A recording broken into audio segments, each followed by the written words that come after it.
Hello everyone and welcome back to my official The GH24 News YouTube channel. Hope you guys are having a wonderful day. Before we begin, hit the subscribe button and give this video a thumbs up. Carly returns to her hostel room in Germany and is a wreck. There's a knock at the door, Carly answers it, and it's Brennan. She asks what he's doing then. He explains that he'd a meeting in London and came to check on her, and it seems he was right to do so. Carly invites him in and suggests they order room service. They sit down for some tea and bandy Michael's decision to be then and at this clinic. She laments that she isn't being given access to her son, so he suggests she could transfer him to Johns Hopkins. Carly says this clinic was Michael's choice. Carly is indeed more emotional because Michael was burned because of Sonny, and she brought Sonny into Michael's life. Jack tells her there's no point in dwelling on miscalculations of the history, as it's a path to madness.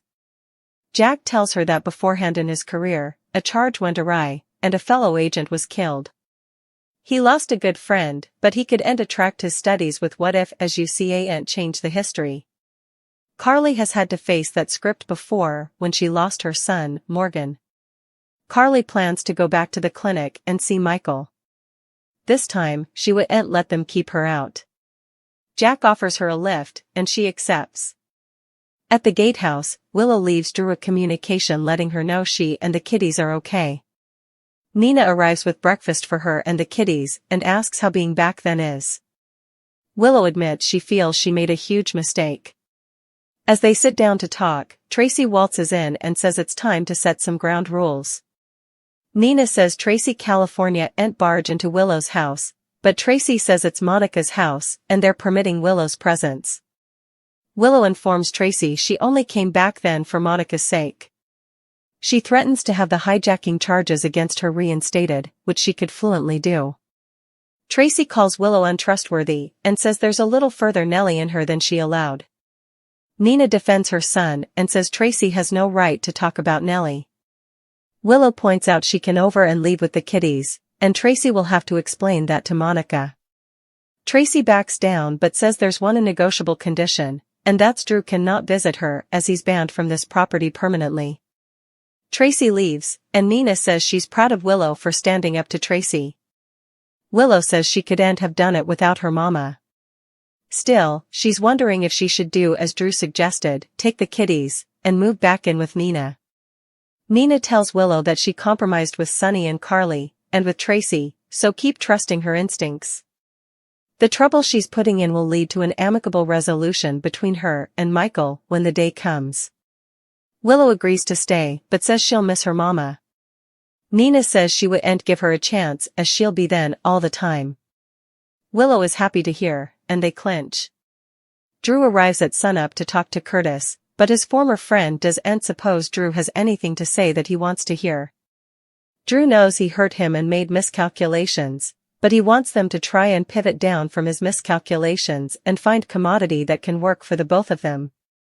Curtis doubts he can say anything to sway him. Drew asks him, for the sake of how long they've known one another, to hear him out. Drew hates not having control of his company, a company he created. He feels they can come up with a stock trade that gives him power of his company back, and he'll honor Curtis' contract.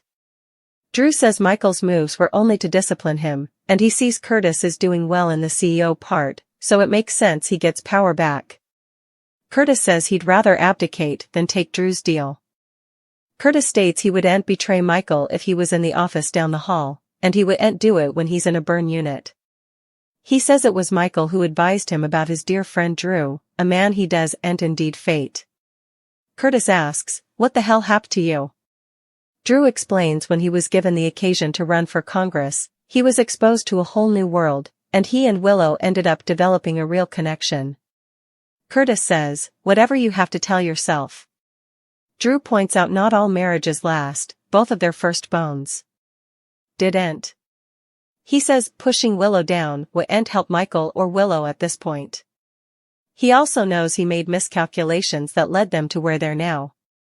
Curtis says Michael will recover, and he'd rather have Michael in his corner than Drew.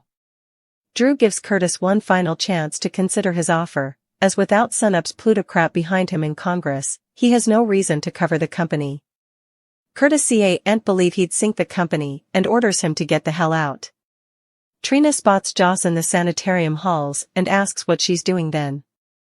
Joss says she's stopping a killer. Joss explains she's trying to get answers about Dex's death. Trina understands. Joss asks her friend if she's then to see her mama, but Trina admits she's then to visit Kai. The croaker comes in, and Kai asks what the good news is. Meanwhile, Stella departs and runs into Trina in the hall. Stella is glad that Trina has come to see Kai, and feels it'll do him good. Trina goes to see Kai, whose entire expression has changed. Kai says he just talked to the orthopedist and will no way play football again. Joss visits Turning Woods and asks the woman at the frontal office about a levy position. The woman says there's one niche open, so Joss asks her to subscribe her up. Lulu shows up to see Maxie at Deception, but she's not in her office. When the phone rings, Lulu answers it as Maxie comes by, listens in, and tells her that her fashion has bettered since Crimson. Lulu asks if that means she's hired. Maxie says she's overqualified and would be miserable then. Lulu asks what's really going on. Why does Aunt she want her to have this job? Brook Lynn arrives and asks why Lulu is then and if Maxie has told her that they are hiring her.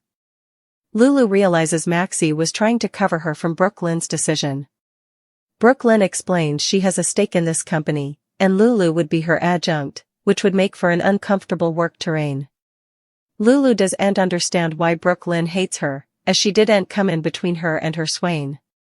Brook Lynn did that to her. Brook Lynn tells Lulu she feels like with her then, that she'll be on her toes as she thinks Lulu will stay for her to make a mistake and condemn her. Lulu says she doesn't do that, but Maxie says Lulu does, and Brook Lynn does it to Lulu. Maxie cuts to the chase and says Deception has had a lot of UPS and Campo over the once time with labor force. Lulu says she's sorry to have used her fellowship with Maxie for the job, and she'll go. Maxie and Brook Lynn stop her, and feel for her, as she was in a coma for 4 times and also had her liver fail on top of everything. Maxie says they all got tested to see if they were a match, including Brook Lynn. Lulu didn't know. Brook Lynn explains there's a lot she doesn't know, including how Tracy stole the company from Lucy, and Maxie was the bone who kept this company going and a success. Brook Lynn says that's why Deception means so important to Maxie. Lulu says she'd no way want to hurt Maxie, and Brook Lynn insists they do'n't want to hurt her, but a lot has changed. Lulu apologizes and says she's only been concentrated on her needs, and she didn't look at effects from Maxie's perspective. Lulu knows Maxie and Brook Lynn have come musketeers. Maxie says Lulu is her friend, too, and she doesn't want to have to choose between them. Brook Lynn admits part of what bothers her about Lulu is she reminds her of the person she was, and she's worked hard to move forward from that woman. Lulu can understand, as they all have regrets about once miscalculations. Suddenly, Tracy waltzes in, complaining she's having a really bad day, spots Lulu, and wonders what she's doing then. Maxie explains Lulu was allowing about applying for the assistant position. Tracy says she's hired, but Lulu says after talking to Maxie and Brook Lynn, she thinks it's better to see if Carly can give her a job. Tracy says she's the maturity shareholder, so she's hired and will pay her double the last adjunct. Lulu feels she has no choice but to accept, and Tracy welcomes her to Deception. Maxie's phone rings, and Tracy tells Lulu, "What are you staying for?" Lulu answers the phone, and Brook Lynn squirms. Sidwell says he feels terrible about the situation with Lucky in Africa. Laura says, "You mean holding my son hostage and forcing him to play cards to stay alive?" Jen says Anna, Jason, and Lucky prevaricated to him and were a trouble to his business. Also, nothing he did was against the laws in that part of South Africa. Anna points out that holding Sasha hostage and blowing up a structure is against Port Charles's laws. Jen's notes nothing has indicted him, have they? He explains he's just an importer and wants to predicate his North American part of his company out of Port Charles. Laura wonders why, as there are so numerous better options. Laura gets foursquare and tells Jens they do'n't want him in Port Charles. Jen says he'll make sure to abide by all the laws, which they will soon see. He'll be a model citizen. Anna says they'll keep an eye on him, and the PCPD won't be the only agency doing so. Laura warns him he may find it delicate doing business in a city that doesn't want him. He looks forward to proving them wrong and departs. Once he's gone, Laura and Anna bandy the fact that Sidwell's purchase of Ladle Island was legal. Laura asks if she, Jason, and Lucky can't file a complaint with the transnational courts. Anna notes it wouldn't do good, as Sidwell was operating in a place that's fully lawless. As for what happened with Sasha, Anna says, unfortunately, the hijacking was no way reported, and there's nothing to tie Sidwell to the property that blew up. Laura says a man like Sidwell doesn't change. Anna agrees, and notes Sidwell's appearance coincided with the bombing of Sunny's apartment. Laura asks if Sidwell was behind it. Anna can't say, but is going to compare the substantiation from Sunny's apartment with the storehouse that blew up, and perhaps if they can connect them, it'll connect back to Sidwell.